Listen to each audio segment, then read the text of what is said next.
வணக்கம் சார். கேலண்டர்ல தினப்பலன் பார்க்குறாங்களே, அந்த தினப்பலன்லாம் சரியா நடக்குமா? இப்போ பொதுவா ஜோதிடத்துல பார்த்தீங்கன்னா, தின ராசி பலன் பார்க்குறாங்க. அதாவது அவங்க ராசிக்கு காலண்டர்ல என்ன போட்டிருக்கு அப்படின்னு பார்க்குறாங்க. அது மாரி 12 ராசிக்கும் பார்த்தீங்கன்னா, ஒரு ஒரு விஷயம் ஒரு சிங்கிள் வேர்ட்ல குடுத்துருப்பாங்க. வெற்றி, நன்மை, போராட்டம், கவலை இந்த மாரி பொதுவா குடுத்துருப்பாங்க. இத மக்கள் இதையும் பார்த்துட்டு இன்னைக்கு எப்படி இருக்கு காலண்டர்ல அப்படின்ற மாரி பார்ப்பாங்க. ஸோ இதெல்லாம் கரெக்ட்டா வருதா அப்படின்னு பார்த்தீங்கன்னா, இதுவும் பொதுவான தவிர ஒரு ஒரு ப்ராப்பரான பலன் இது கிடையாது. இது காலண்டர்ல இந்த ராசிக்கு சந்திரன் எங்க போறாரு, அத வச்சு ஒரு சில விஷயங்கள குடுத்துருக்காங்க. இப்ப அவங்க பிறந்த ராசிக்கு சந்திரன் எங்க போறாரு அப்படின்ற விஷயத்த மட்டும் குடுத்துருக்காங்க.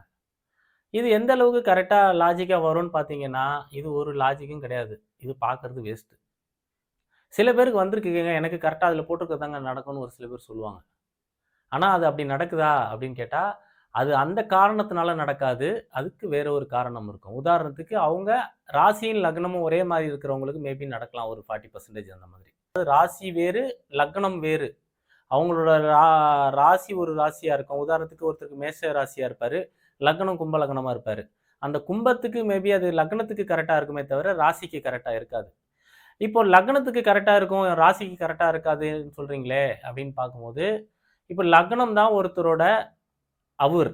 அவரோட இன்வால்வ்மென்ட், எண்ணம், சிந்தனை எல்லாமே லக்னம் லக்னம் தான். ராசி நிலையானது கிடையாது. தொடர்ச்சியா வீடியோ நான் போடணும்னா, நீங்க சப்ஸ்கிரைப் பண்ணா தான் எனக்கு அது ஒரு புத்துணர்ச்சிய குடுக்கும். அதனால வீடியோ தொடர்ந்து பாருங்க, ஷேர் பண்ணுங்க, சப்ஸ்கிரைப் பண்ணுங்க. நன்றி, வணக்கம்.